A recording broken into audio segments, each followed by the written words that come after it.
नमस्कार दोस्तों, मैं हूं परवीन जानी। दोस्तों, एक चौंकाने वाला खुलासा हुआ है जिसे हमारी सत्ता को चलाने वाली सरकार को स्वीकार करना चाहिए था, लेकिन उस बात को स्वीकार नेवी के एक अधिकारी ने किया है। उन्होंने जो कहा उसे सुनकर आप भी कहेंगे सरकार ने तो हमें अंधेरे में रखा।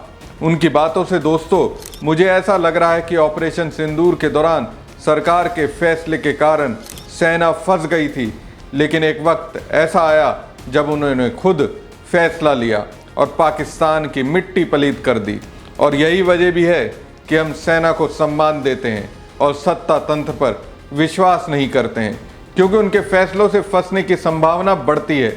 अब देखिए, ऑपरेशन सिंदूर के दौरान बड़े बड़े होर्डिंग्स लगाए गए थे, प्रधानमंत्री नरेंद्र मोदी की तारीफ की गई थी। एक तरह से ऑपरेशन सिंदूर के लिए पूरा क्रेडिट प्रधानमंत्री नरेंद्र मोदी को देने का प्रयास हुआ था। लेकिन ऑपरेशन सिंदूर की शुरुआती सच्चाई क्या थी, सुनेंगे तो चौंक जाएंगे। सेना के बड़े लेवल के अधिकारी कहते हैं, ऑपरेशन सिंदूर के दौरान भारतीय वायुसेना ने 7 मई 2025 की रात पाकिस्तान और पाकिस्तान के कब्जे वाले कश्मीर में आतंकवादी संरचनाओं के खिलाफ सैन्य हमलों में अपने लड़ाकू विमान खो दिए थे। और ऐसा सिर्फ इसलिए हुआ क्योंकि राजनीतिक नेतृत्व यानी सरकार ने सेना पर पाकिस्तानी सैन्य प्रतिष्ठान या एयर डिफेंस पर हमला न करने का दबाव बनाया था। रिपोर्ट के मुताबिक इंडोनेशिया में भारत के रक्षा अताशे कैप्टन शिव कुमार ने इंडोनेशिया में आयोजित एक सेमिनार में ये बात स्वीकार की। कैप्टन शिव कुमार भारतीय नेवी से वास्ता रखते हैं। भारतीय सेना में एक मेजर, भारतीय नौसेना में एक कैप्टन और भारतीय वायुसेना में एक ग्रुप कैप्टन, तीनों ही समान रैंक के अधिकारी होते हैं। तो कैप्टन शिव कुमार एक बड़े रैंक के अधिकारी हैं, उनके दावों को हल्के में नहीं लिया जा सकता। दरअसल इंडोनेशिया के एक संस्थान की ओर से 10 जून को पाकिस्तान भारत हवाई युद्ध का विश्लेषण और वायु शक्ति के परिप्रेक्ष्य से इंडोनेशिया के पूर्वानुमान रणनीति विषय पर सेमिनार आयोजित किया गया था। इस सेमिनार में दिए गए 35 मिनट के प्रेजेंटेशन में कैप्टन शिव कुमार ने कहा कि भले ही वो इस दावे से सहमत ना हो कि भारत ने इस संघर्ष के दौरान कई सारे विमान खो दिए, लेकिन वो इस बात को जरूर मानते हैं कि कुछ विमानों का नुकसान हुआ है। यानी शिव कुमार मानते हैं हवाई संघर्ष के शुरुआती चरण में भारतीय वायुसेना के पाकिस्तानी सेना के हाथों नुकसान उठाना पड़ा। यहाँ गौर करने वाली बात यह है कि पाकिस्तानी अधिकारियों ने दावा किया था कि उन्होंने राफेल सहित 6 भारतीय विमानों को मार गिराया था। हालांकि भारत की ओर से आधिकारिक तौर पर कुछ विमानों के नुकसान की पुष्टि की गई, लेकिन संख्या बताने से इनकार किया गया। कैप्टन शिव कुमार के बयान के बाद उठ रहे सवालों के बीच इंडोनेशिया के भारतीय दूतावास ने एक एक्स पर पोस्ट लिखा, हमने एक सेमिनार में रक्षा आतिशे द्वारा किए गए प्रेजेंटेशन से जुड़ी मीडिया रिपोर्ट्स देखी हैं। उनके बयान को संदर्भ से हटाकर पेश किया गया है और मीडिया रिपोर्ट्स में उनके प्रेजेंटेशन की मंशा और मुख्य बातों को गलत तरीके से बताया गया है। प्रेजेंटेशन में ये बताया गया था कि भारतीय सशस्त्र बल जनता की ओर से चुनी हुई सरकार के अधीन काम करती है, जो हमारे पड़ोसी कुछ देशों से अलग है। ये भी समझाया गया था कि ऑपरेशन सिंदूर का उद्देश्य केवल आतंकी ठिकानों को निशाना बनाना था और भारत की कार्रवाई उकसावे वाली नहीं थी। रक्षा अताचे कैप्टन शिव कुमार से पहले भारत के chief of defence staff general Anil Chauhan ने सिंगापुर में बात करते हुए स्वीकारा था कि 7 मई को पाकिस्तान के साथ संघर्ष में भारतीय वायुसेना के कुछ लड़ाकू विमान नष्ट हुए थे। इस संबंध में उन्होंने संख्या बताने से इनकार करते हुए कहा था कि भारत ने इस नुकसान से सबक लेकर सुधार किए हैं।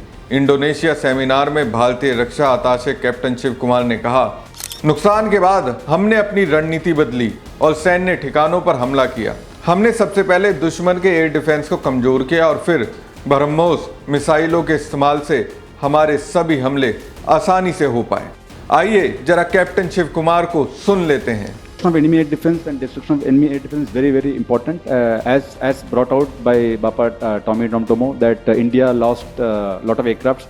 I may not agree with him that India lost so many aircrafts, but I do agree that we did lose some aircraft, and that happened only because of the constraint given by the political leadership to not attack the military establishment or their air defenses. But after the loss, we changed our tactics and we went for the military installations. So we first achieved separation of enemy air defense and destruction of enemy air defense, and then that's why all our attacks then could easily go through using surface-to-air missiles, BrahMos, surface-to-surface missiles. Yeah. So loitering munitions and long. Captain Shiv Kumar के शब्दों से ऐसा लग रहा था कि वो 10 मई 2025 को भारत की ओर से अलग अलग पाकिस्तानी हवाई ठिकानों पर किए गए हमले का जिक्र कर रहे थे। उल्लेखनीय है कि भारतीय रक्षा अताशे के शब्द उजागर करते हैं कि भारतीय वायुसेना के लड़ाकू विमान मोदी सरकार के आदेशों के तहत काम कर रहे थे कि वो पाकिस्तानी सैन्य ठिकानों या वायु रक्षा प्रणालियों को निशाना ना बनाए।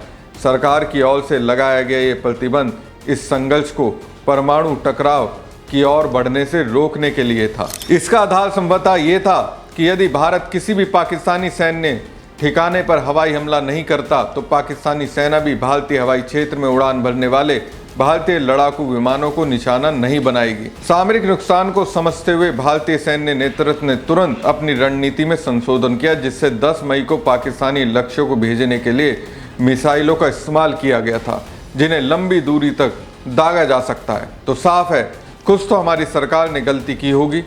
सेना को खुद फैसला लेने के लिए अगर छोड़ दिया जाता तो ऐसा नुकसान नहीं होता।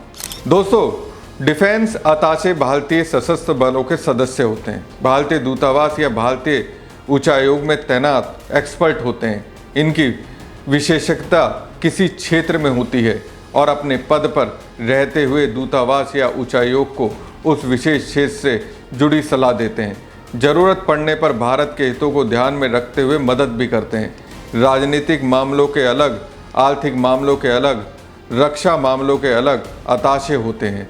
संविधान के अनुच्छेद 7 में डिफेंस अताशे के पद का जिक्र किया गया है। इनका मुख्य काम देश के रक्षा हितों की सुरक्षा करना, द्विपक्षीय सैन्य और रक्षा संबंधों को बढ़ावा देना। अफ्रीकी देशों इंडोनेशिया, इथोपिया, फिलिस्तीन, पोलैंड, आर्मेनिया समेत कई देशों में वर्तमान में डिफेंस अताशे नियुक्त किए गए हैं। नाटो, यूरोपीय संघ या संयुक्त राष्ट्र संघ में अलग से डिफेंस अताशे नियुक्त किए गए हैं, जिसका मकसद सिर्फ ये है कि विभिन्न देशों के साथ भारत के रणनीतिक संबंध और रक्षा सहयोग में मजबूती आए। डिफेंस अताशे का सिलेक्शन देश में वरिष्ठता के अनुसार होता है। जैसे अमेरिका, रूस, ब्रिटेन, फ्रांस, जर्मनी, चीन, बांग्लादेश, पाकिस्तान आदि बड़े देश हैं और भारत के लिए महत्वपूर्ण भी है। इन देशों में डिफेंस अताशे नियुक्त करने के लिए फ्लैग रैंक अफसरों यानी 1 स्टार रैंक के ब्रिगेडियर सेलेक्ट किए जाते हैं। वायुसेना और नौसेना से भी रैंक 1 के अफसर ही चुने जाते हैं। अन्य देशों के लिए कर्नल रैंक के अफसर को इस पद पर नियुक्त किया जाता है। डिफेंस अताशे का सिलेक्शन टफ प्रोसेस से होता है। सिलेक्शन होने के बाद पद की जिम्मेदारी लेने के लिए आवश्यक ट्रेनिंग भी दी जाती है। डिफेंस अताशे की पोस्टिंग 3 साल के लिए होती है। कांग्रेस पार्टी ने इस टिप्पणी को मोदी सरकार की विफलता करार देते हुए सवाल उठाए हैं कि प्रधानमंत्री इस मुद्दे पर ऑल पार्टी मीटिंग क्यों नहीं बुला रहे हैं। पार्टी प्रवक्ता पवन खेड़ा ने एक्स पर पोस्ट करते हुए लिखा, मोदी सरकार ने शुरू से ही देश को गुमराह किया है। 6 से 7 मई को DG air ops air marshal Awadhesh Kumar Bharti की ओर से ब्रीफिंग के दौरान हवाई युद्ध में हुए नुकसान का परोक्ष उल्लेख किया गया था, जब उन्होंने कहा हम युद्ध की स्थिति में हैं और नुकसान युद्ध का एक हिस्सा है। फिर सिंगापुर में संगरी लौ वार्ता के दौरान बुलमर्ग टीवी से बात करते हुए chief of defence staff general Anil Chauhan ने हवाई युद्ध में हमारे नुकसान की आधिकारिक तौर पर स्वीकार किया था। और अब कैप्टन शिव कुमार द्वारा किए गए एक और चौंकाने वाले खुलासे में सामने आया कि भारतीय वायुसेना ने 7 मई 2025 की रात को पाकिस्तान के आतंकवाद से जुड़े स्थलों को निशाना बनाने के दौरान अपने लड़ाकू विमानों को पाकिस्तान के हाथों खो दिया, केवल राजनीतिक नेतृत्व द्वारा दी गई बाध्यता के कारण। ये मोदी सरकार, विशेष रूप से रक्षा मंत्री राजनाथ सिंह पर सीधा आरोप है।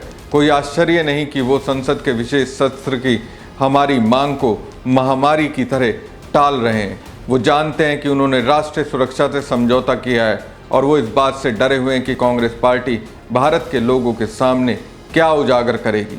सीधी सी बात है, कांग्रेस आर पार के मूड में है, लेकिन सवाल तो यही है जो आरोप पीएम मोदी पूर्व के प्रधानमंत्रियों पर लगाते रहे वही काम तो उन्होंने किया है और इसका श्रेय लूटने में लगे।